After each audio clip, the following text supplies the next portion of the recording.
Welcome to SYNC-O-WICZ, hosted by the fearless Linda Szynkowicz. She's syncing you up with the latest in election integrity, from breaking headlines to critical updates you won't hear anywhere else. With Linda, it's facts first as she leads the fight for one vote for one legal voter. Stay informed, stay empowered. Let's jump in. Hi, and welcome to SYNC-O-WICZ. I'm Linda Szynkowicz, the founder and CEO of Fight Voter Fraud. Thank you so much for watching us on OBBM Network TV, Rumble, YouTube. Thank you, thank you, thank you. Now, this episode, we're in season 2, episode 8. Our lineup is we have Kathleen Griffiths from Defend Florida. She'll be our guest today. Then we're going to talk about Alaska, Georgia, Kansas, New York, North Carolina. We'll go into our election of vocabulary, our trivia question. Then we'll go to our national news, our vote notes. And our vote notes, as all of you know, is an extended story that you're going to be able to click on the link and read the rest of the story. And we added international news 3-4 weeks ago. And then, as always, we go to my final thoughts, which are completely unscripted. Okay, so let's get to our guest, Kathleen Griffiths. Hello, Hi, Kathleen. Linda. Thank you for coming on. Nice being here. Thank you very much. Okay, and you are in the state of Florida. Yes. In the nice, warm weather. It's a little bit much colder than normal here, though. So I'm in the central western side of the state, just north of Tampa. Nice. But I'll tell you, it's much better than being here in Connecticut where we had the blizzard the other day. Yes, we're still digging ourselves out of that. I did hear from my family members. That's what you mentioned, that you do have family that's here in Connecticut, and they got snowed in too. Yeah. All right, why don't you tell us about what Defend Florida does? Defend Florida is an election integrity organization that started in 2021 when our leader, Raj Doraisamy, organized with other people canvassing efforts throughout the state. So I was one of the early canvassers. After 2020, I was looking for a new path for where my country was going and who else felt the same way I did. And I landed with Defend Florida. There are other great voter integrity groups also in Florida actively working, as well as your organization, Linda, I recently discovered. So canvassed in the hot Florida weather of August 2021 with many other purely volunteer organizations. There's no organizational official structure. We're just all doing this because we love our country. And but that information was part of what passed Senate Bill 524 in 2022. So we had good results. Well, I was actually going to ask you if you could please explain to the audience what canvassing is that you were doing. So canvassing. So if you want to explain that. Yes. Thank you. So the canvassing, you do a public records request to your supervisor of election here in Florida for a cast vote record. And the cast vote record simply tells simply informs you as how somebody voted, not who they voted for. Did they vote by mail? Did they vote early? Did they vote on election day? And that has their address. And again, there's no name on it or who they voted for. It's just how they voted. And what we found when we got to the vote by mail category, that's when we started to see fraud and abnormalities. Like, for instance, I personally knocked on the door of someone and said, says here that you voted early. And he said, my dear, I have not voted since President Nixon's election. Okay. But then people, and we referred that to our sheriff, but nothing is done about it, right? Because the issue for everyone to understand is, I have a technology background. Our voting systems are not at the same standard as our banking systems. And I really want to change that. I want all the citizens of America to understand that our banking systems are trusted, they're heavily regulated. Otherwise, we wouldn't have a robust capital markets part of our economy, right? That funds our economy. But our voting systems just have this very low bar they have to meet, because it's always been, well, it's not enough to change the outcome of an election. But now with computers, that whole concept just has to go out the window, because everything can be done on a grand scale and a very granular scale when it comes to voting election systems. And we have many different systems that are part of our larger enterprise election ecosystem here in Florida. So we've been working to try to tighten those up every legislative session. We've had bills sponsored in one of these 4 areas: citizenship, vote by mail, voter list maintenance, which we were just talking about before we got on the air, election technology.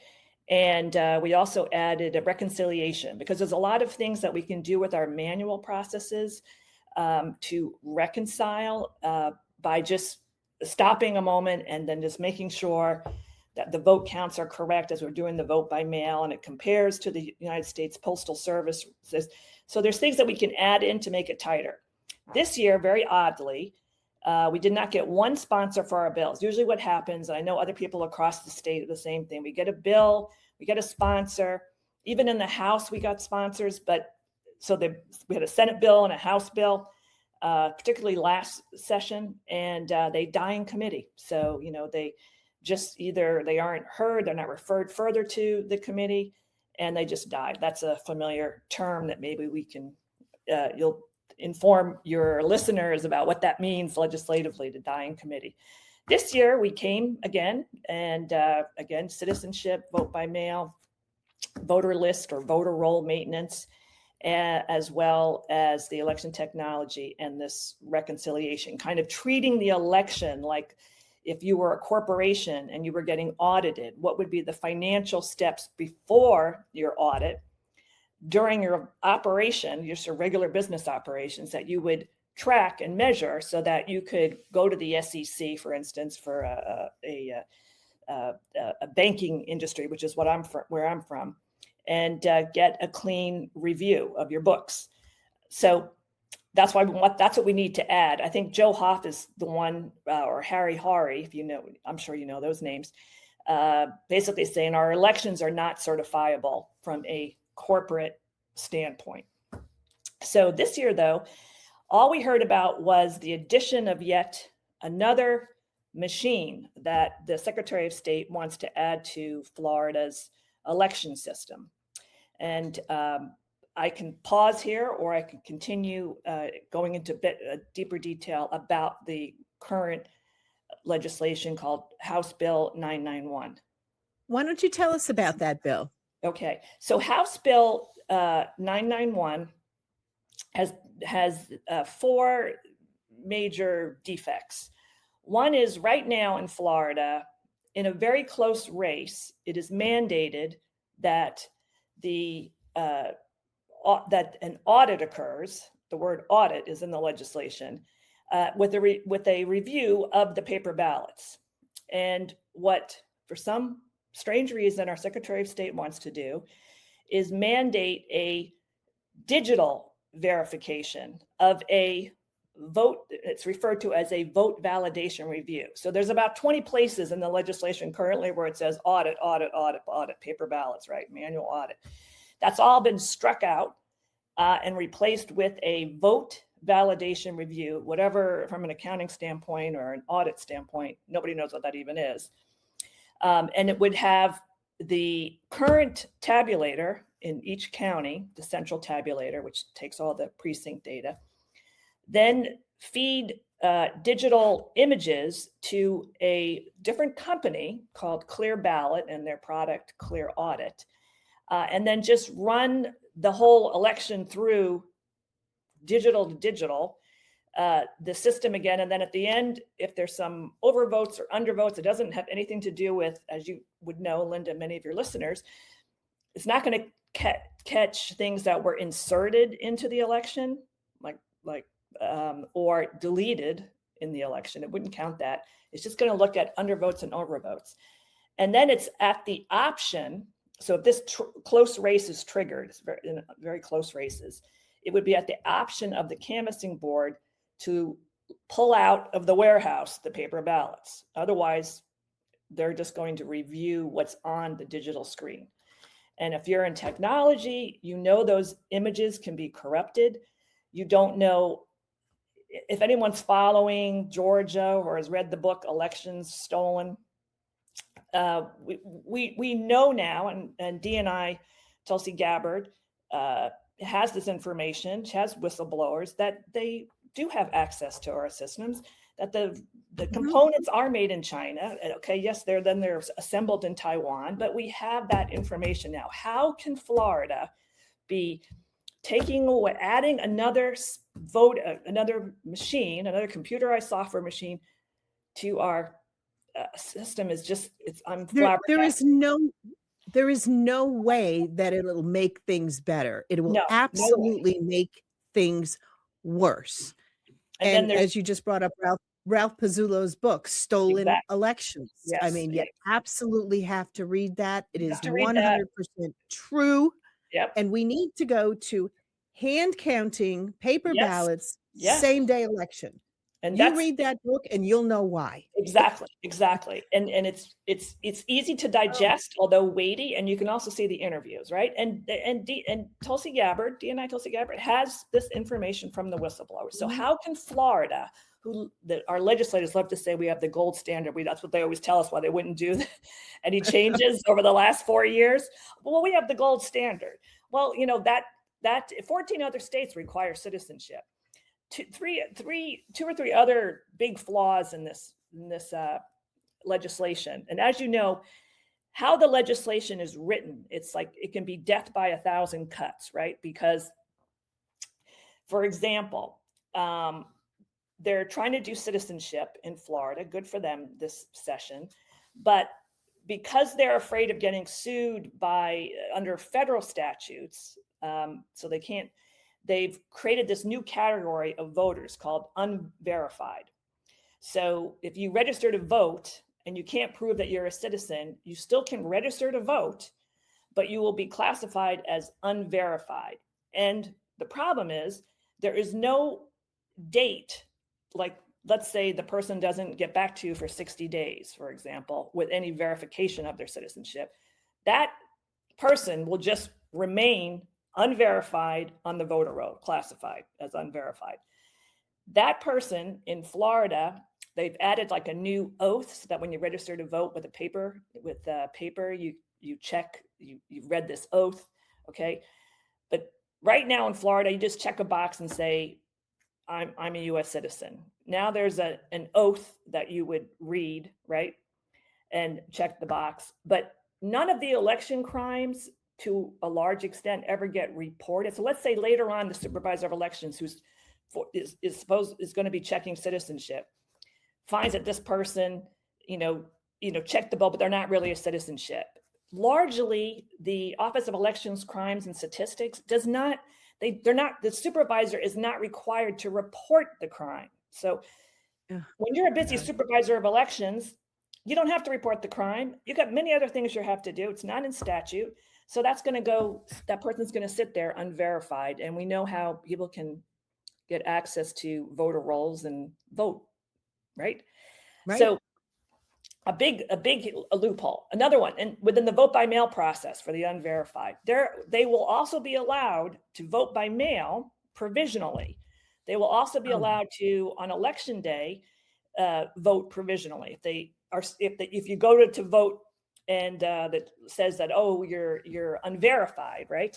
So, but you can vote provisionally. So that's okay. Election day is pretty clean, but the vote by mail, the supervisor of elections it says, if practical, you will separate the provisional unverified vote by mail ballots from if practical. That is exactly in the legislation, if practical.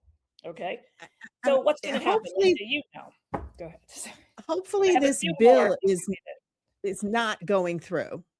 Has the bill been stopped? Yesterday, breaking news, yesterday, our lead team member who can do this brilliant analysis of the legislation, well, there's a group of them, I should say, met with the bill's sponsor. She, of course, we've been all over this, social media, we've been emailing, everything, all everybody out in force, right, to communicate what we don't like about this bill. HB 991, I'm just going to say it again. She met with finally the sponsor of the bill met with on a Zoom type meeting, right? 10 minutes. Right. She went through all the issues, showed the legislation, how it reads, if practical, right? And Representative Persons Malika just dismissed all of them politely and professionally. She has an agenda. It's the Secretary of State or it's the Senate and House leadership.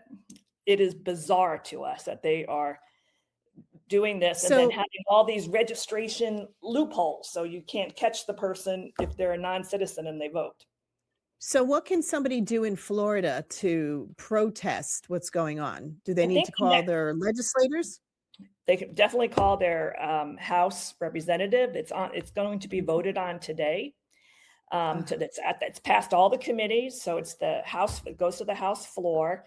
Now there's this Senate bill that is largely the same, except for they do not put the machine in, the extra clear audit system in.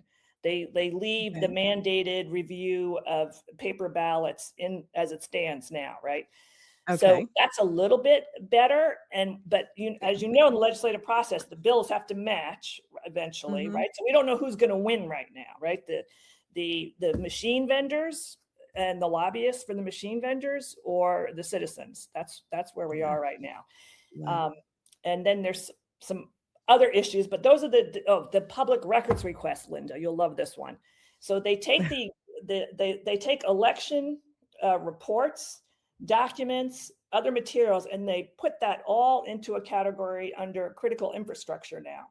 So the very thing that you and your groups in your different states, right, have been able to do to request a cast vote record, for instance, that would be under reports or documents, right, which they're putting in as a critical infrastructure.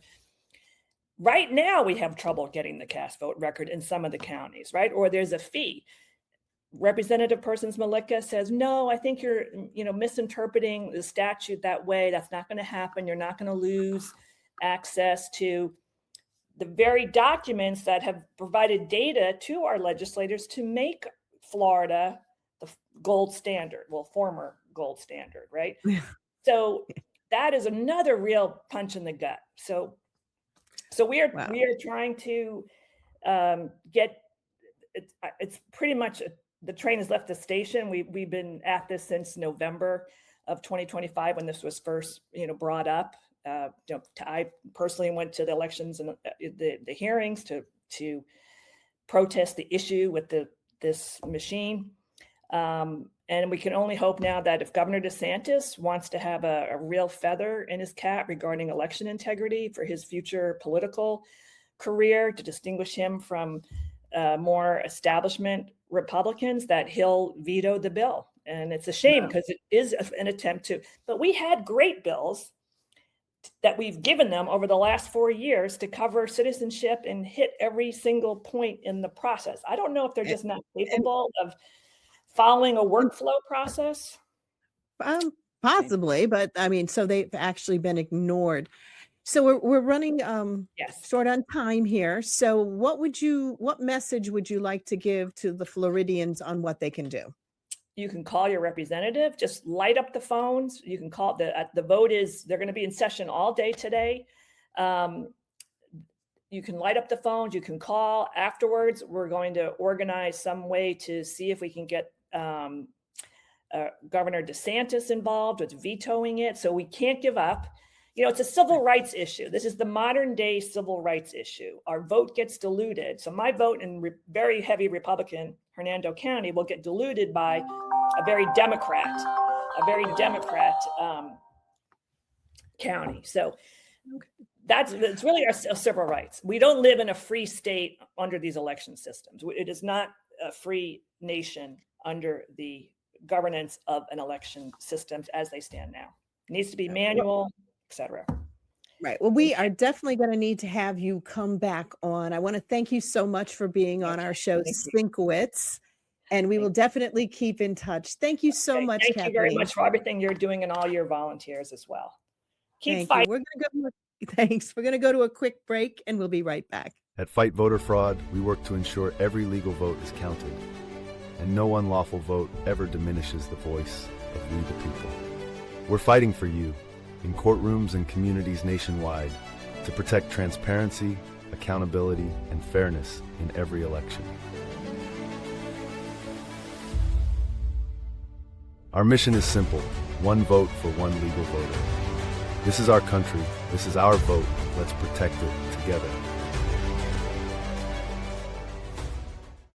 Hi, I'm Linda Szynkowicz. I'm the founder and CEO of Fight Voter Fraud. I'm very excited to announce Operation Verify Voters 2026.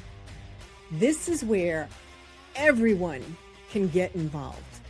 Every single person can get involved in helping make sure we have transparent and clean elections. The most important thing is cleaning the voter rolls. Who knows better than you on your street? You know when people have sold their homes. You know when people moved. You know when other people have passed away. Those are people we need to make sure are no longer on the voter rolls. And it's really easy to do. We can help you.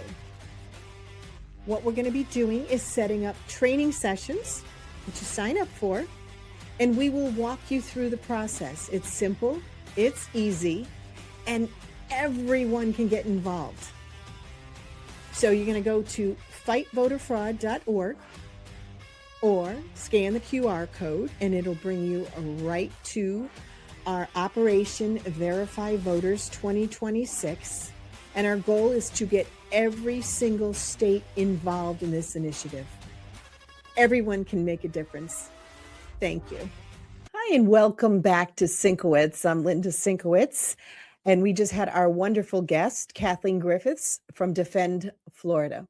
So now we're going to go on to our first state. Our first state is actually Alaska.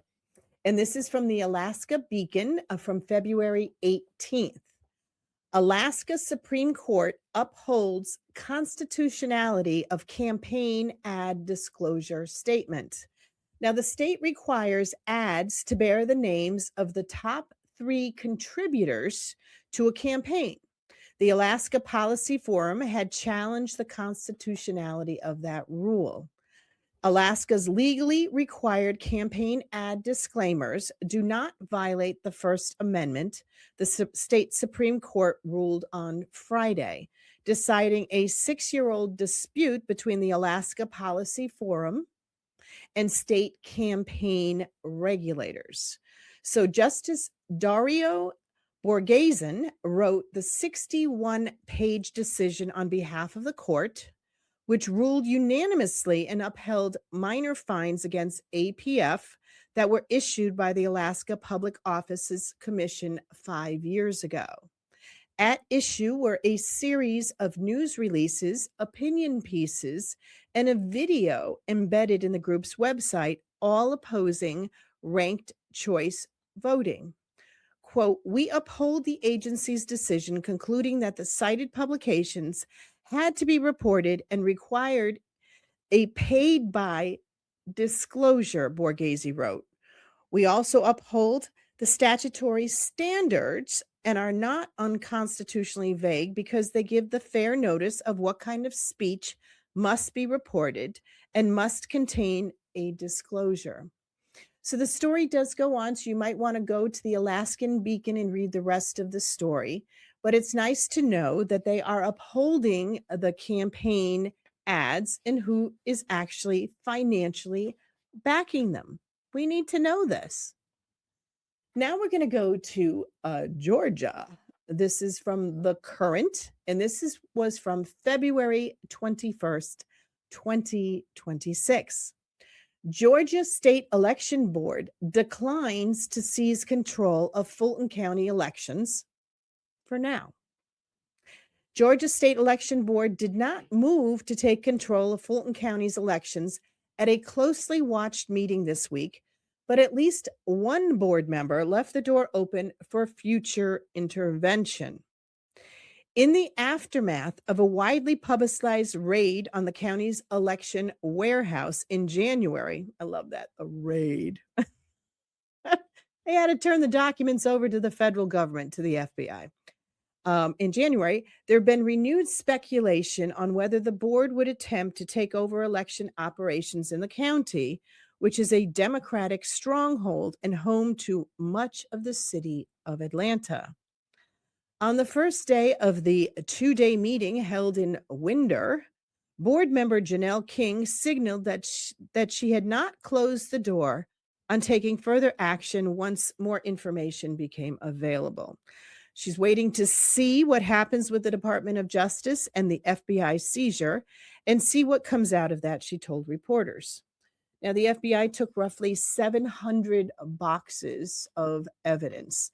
And the reason the evidence was retained, because most of you know that they only need to retain the records from elections for 22 months. But if there is an ongoing legal dispute, they must retain them, which is why in Fulton County, Georgia, they still had the information from 2020. Thank God for that. So there's a lot more again to that story that's going on. So you can read the rest of it online. Our next state is Kansas. And this one, actually, I have two stories from Kansas. The first one from the Sunflower State Journal on February 19th, 2026. House votes to abolish all mail ballot elections. Yes. The Kansas House on Thursday agreed to abolish all mail ballot elections, with proponents saying they're expensive and don't draw large voter turnout. The House voted 72 to 50 to pass a bill repealing the Mail Ballot Election Act, which was sponsored by 21 Republicans, including the chair of the House Election Committee. The vote was 12 short of the number needed to override a veto. 3 House members, 2 Republicans, and 1 Democrat were absent. Now, the second story is also from the Sunflower State Journal on February 19th.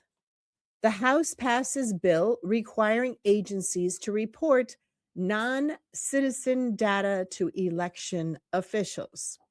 The Kansas House has approved a bill requiring state social agencies that provide public benefits to Kansans to report non-citizen beneficiaries to the Secretary of the State to help ferret out illegal voting. The House voted 87 to 37 on Wednesday to approve legislation that would only apply to state agencies that are required to give the voter information. Yay, Kansas! Woohoo! Now we're going to go on to the state of New York. I am sure all of you have heard about this. Mondami blasted for requiring 5 forms of ID to shovel snow, while DSA opposes voter ID. This is from the New York Post on February 21st. Snowshoeism has hit the Big Apple. Lefty Mayor Zoran Mondami opposes requiring IDs to vote, but mandates no less than 5 forms of identification in order to shovel snow. The New York City Sanitation Department website said that in order to register as an emergency snow shoveler, an applicant must provide 2 small photos sized 1 to 1.5 square inches, 2 original forms of ID plus copies, and their Social Security card. Now, Mondami called on New Yorkers to sign up to become emergency snow shovelers on Saturday, telling them to show up at a local sanitation garage with the reams of required paperwork. Quote, for those who want to do more to help their neighbors and earn some extra cash, you too can become an emergency snow shoveler. Just show up at your local sanitation garage with your paperwork, which is accessible online, Hisner said at a presser on Saturday.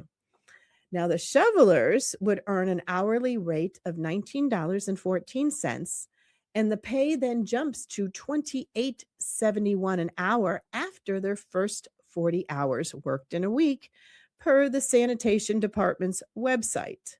The mayor is a member of the New York chapter of the Democratic Socialists of America, which vehemently opposes voter ID, the SAVE Act, deeming it racist.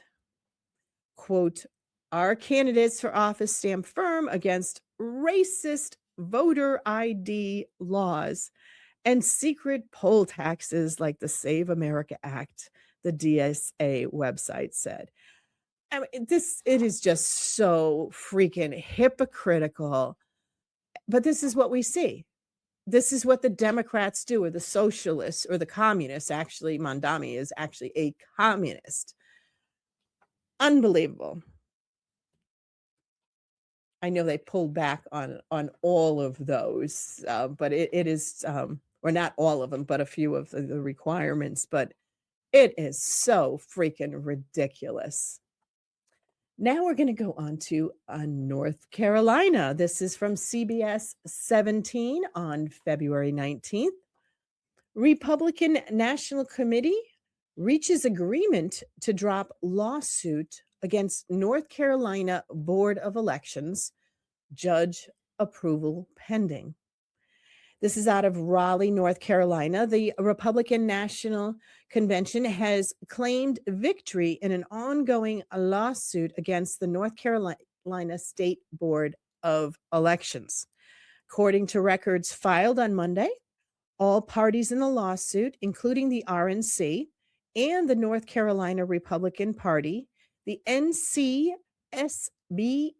and the Democratic National Committee, have reached an agreement to drop a lawsuit that would have impacted 255,000 votes.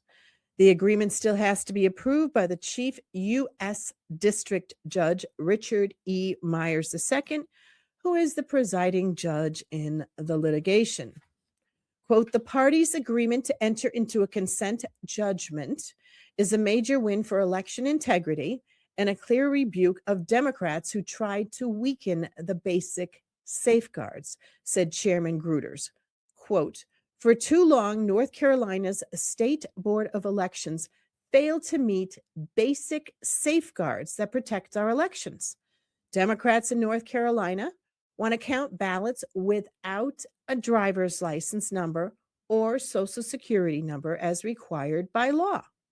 The RNC always will fight to ensure election laws are clear, fair, and consistently enforced, unquote.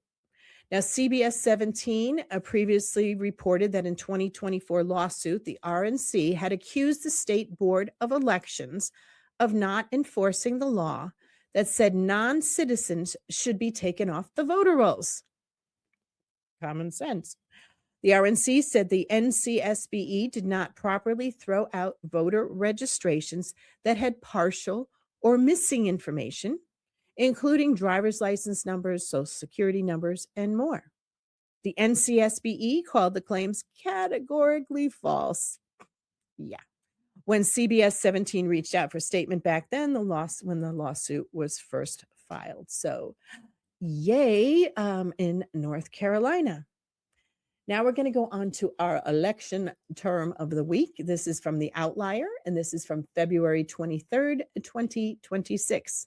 Our word of the week is dark money. Dark money is money that is donated to political candidate during an election campaign from organizations that are not required to disclose their donors' identities. This money usually attempts to influence elections. Oh, yeah. Again, dark money. Our trivia question of the week. In 1856, with which two-word named Southern state became the last to do away with the rule that you had to own property to vote? So why don't you think about that? We're going to go to a quick break and we'll be right back. We need your help to ensure one vote for one legal voter. Join Fight Voter Fraud. Request training, get the potential double-registered, double voter data for your town, and donate to support the fight. Visit fightvoterfraud.org, because election integrity starts with you. Hi, I'm Linda Szynkowicz. I'm the founder and CEO of Fight Voter Fraud. We are launching Operation Verify Voters 2026, and we want to get everyone involved in every single state because you can make a difference. We will be able to train you. It doesn't take that long for the training. It's very, very simple because you know the people on your street, in your neighborhood who have moved or died. We want to make sure that the voter rolls are clean. We're going to show you how to do it. Go to our website, fightvoterfraud.org, or scan the QR code and we'll show you how. Thank you. Hi, and welcome back to SYNC-O-WICZ. I'm Linda Szynkowicz, the founder and CEO of Fight Voter Fraud. I want to again thank everyone for watching us on OBBM Network TV, Rumble, YouTube, and our other social media platforms. When I left you last, we had our trivia question. And I'm going to repeat it again. And this time I'm actually going to give you the answer. Okay. So in 1856, which two-word named Southern state became the last to do away with the rule that you had to own property to vote? So all of you that said North Carolina, you were correct. It was North Carolina. Now we're going to go on to our national news. Our national news is from KAWC on February 18th, 2026. Arizona Senate GOP advances ballot measure to require ID for mail-in voting. Again, this is also from the Capitol Media Services out of Phoenix. It's billed as a measure to speed up election results, but Senate Republicans on Tuesday adopted a far-reaching measure. Okay. We know which way this story is leaning. If approved by voters, it would allow them to require people who choose to vote by mail, the vast majority of Arizonians, to provide some sort of proof of identity if they want their ballot counted. Oh my God. Oh my God. How horrible to actually have to prove your identity, that it is you that is voting for the mail-ins. What horrors the Republicans are throwing on the Arizonians.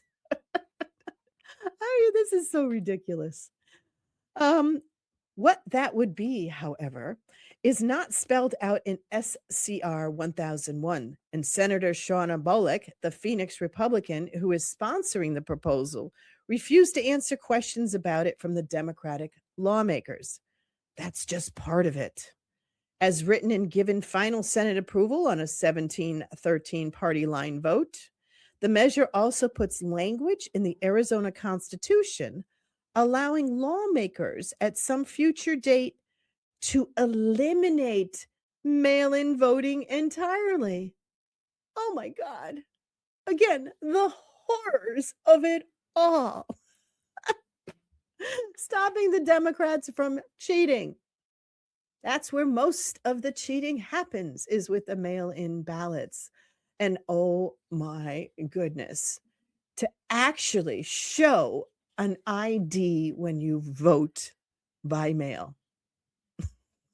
I can't even read the rest of this. This is just, it's a pretty long story. It's pages and pages long. Basically, it's pages and pages of whining and complaining. And I'll tell you, I would be holding up my tissue box right now. But Tim has used all of them up because he's not feeling very well. So I hope you feel better, Tim. It's okay. So now we're going to go on to vote notes. Vote notes. This again is from CBS SAW7 from February 18th. Republican Party of Wisconsin files brief in federal lawsuit against the Wisconsin Elections Commission, as they should. So this is one where you're going to need to click on the link and go to the story, because the story is not a written story. It's a video. So please go to CBS WSAW7, and it's from February 18th. Again, Republican Party of Wisconsin files brief in federal lawsuit against Wisconsin Elections Commission. See, it's a see video link. So you need to go to the video link on that one. And yes, I do go through all the stories. I am the one pulling all the stories for every show. And we do like when listeners actually send us links to other stories I might not have seen. And if you do that, we will actually mention your first name and your state on air for helping us out. So thank you. Now we're going to go on to international news. And this is, again, from the Council of Foreign Relations. They did this article back on December 9th of 2025. They actually listed out the 10 elections worldwide that we needed to pay attention to.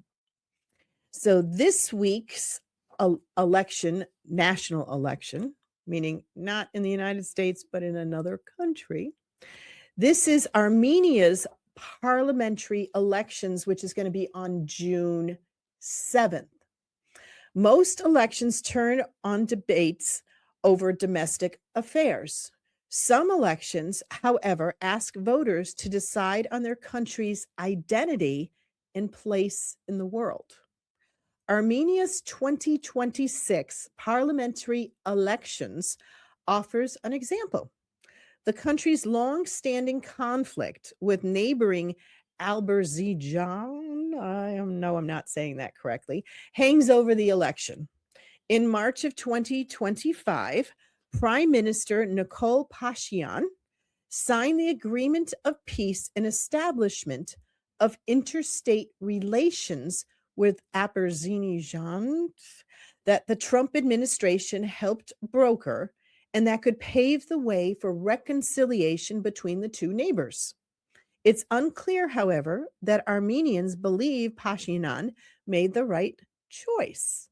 A further complication for Pashinyan is his own low political standing. Just 13% of Armenians say they trust him. That's not a very good percentage. That's about as low as the Democrats here in the United States. The good news for Pashinyan is that he nonetheless remains Armenia's most popular politician, and his civil contract party is the dominant political force in the country.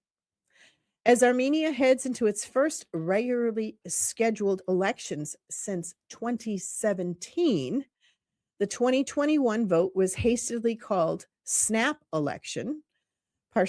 Pashinyan is promising to work to revise Armenia's constitution to create a, quote, fourth republic.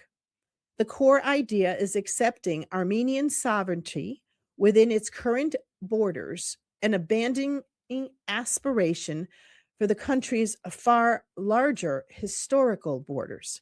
In theory, that vision would deepen Armenia's regional integration, lessen tensions with neighboring counties, and reduce Armenia's historical reliance on Russia as an economic and security partner. A diverse array of opposition parties offers a different view of Armenia's future, however, and Russia, no doubt, will continue its long tradition of meddling in Armenian politics. So that's our international story. So now we've come to the part of the program that is my final thoughts. My final thoughts, again, are unscripted. I never know what I'm going to say. I know I've interjected a few of my opinions throughout the program. One of the key things that we need to do is we have to have the Save America Act passed. We absolutely need to have that done. We cannot keep continuing on with this. Now, there's a number of ways that can be done, but we are headed in the right direction for our country. And any of you who watch the State of the Union address, our incredible commander-in-chief on everything that he has accomplished in the past year with incredible opposition, again, from the Democrats. Do they not know how to think? Where have their morals gone? How could you not stand up for Americans when Trump asked those who would put Americans first over illegals to please stand? I do not believe there was any Democrat that actually stood. Granted, over 70 of them didn't even bother showing up. They're little kids that are all upset. They're in their little sandbox right now, whining and complaining about what's going on. But how could you not stand for the United States of America? How can people turn the men's hockey team? After 46 years, we finally brought back the gold. How could you think that's unpatriotic and just horrible that they were at the State of the Union? Unless, of course, you are a far left liberal Democrat, communist, socialist who doesn't have any pride in the United States. 250 years, the experiment of our country, but because believe me, it was an experiment at the time when they started. Our founding fathers were absolutely brilliant with how they put our country together. It was a lot of trial and error. We've made mistakes over the years, but we have to have pride in the fact that the United States is the premier country in the world. Why do you think millions and millions of illegals cross the borders to come into our United States? What we have to do is get all the illegals out, which is an incredible task, so that our votes count. One vote for one legal voter. That's all we want. But oh my God, it's racist. It's racist to ask for an ID and prove that it is you when you vote. Yet, as we've spoken before, the legislators and in Congress, they have to show their photo ID and put it into the machine to prove it's them before they vote. Every day, multiple times a day. That's what they have to do to prove it's them to vote. Yet, we have the Democrats that don't want any ID whatsoever. They don't even want you to prove that you're an American citizen. Well, they're going to have to prove you're an American citizen because the Save America Act is going to pass one way or another. And then maybe, finally, we'll have the start, and I'm saying the start of free and fair elections. Because the damage that has been done, this has been going on for decades. For decades. Our election system, when it comes to the machines, are absolutely corrupted. Corrupted. We really should just start over from scratch. And for us, the United States of America, to not show ID and prove you're a U.S. citizen, there's over 70 countries around the world that they have to prove it's them in order to vote. Yet we have the left here calling us Nazis, calling us racist because you want an ID. And we only want Americans to vote in our elections. So kudos to the Department of Homeland Security and what they are doing in getting the illegals out of the country. And shame on those Democrats that did not stand last night. And shame on them for withholding money from TSA and border agents and the people who are actually out there, protecting the United States from murderers and rapists and people who commit fraud. So again, I sometimes have my own personal opinions. Never know what I'm going to say. So what we want you to do out there in order to help clean the voter rolls, we have an ongoing Operation Verify Voters 2026. Go to our website, fightvoterfraud.org, sign up for a class, takes only about 15 minutes. And we're going to show you how you can clean voter rolls within your county, within your town, within your street, where you can take action. We need all of you. We need everyone for the midterms. So thank you again for watching SYNC-O-WICZ. SYNC-O-WICZ. I'm Linda Szynkowicz, and we'll see you next week. Thank you.